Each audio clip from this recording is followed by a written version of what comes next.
I grew up in a very ordinary semi in the suburbs of London, and I was lucky enough that we had a grammar school system nearby, so I passed my 11 plus and was able to go to a really good school.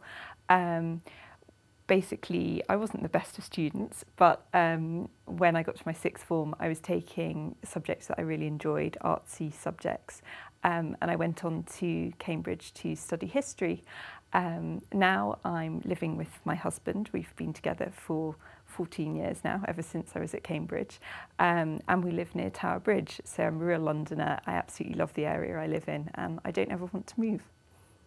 I've always wanted to be a writer ever since I was little. I've loved reading.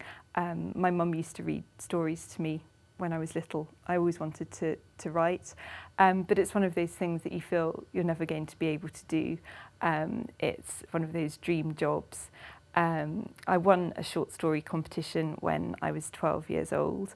It was the W.H. Smith Young Writer of the Year award, and I wrote a short story on vengeful ghosts and reincarnation, and it was published along with 30 other prize winners in an anthology of our stories.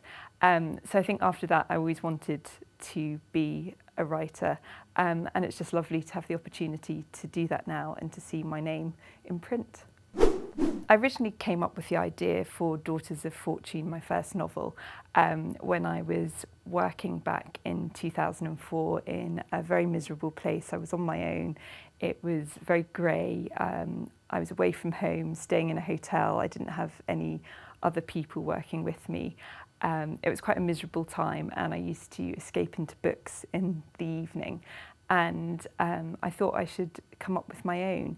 And I really wanted to write something that was going to be escapist, that would take people out of their lives and take them to another world. And that's what I've tried to do with this book. My next book, which is untitled at the moment, is another big family saga with a very big sweeping canvas. It's essentially about a mother who abandons her daughter and the consequences of her actions on both of their lives.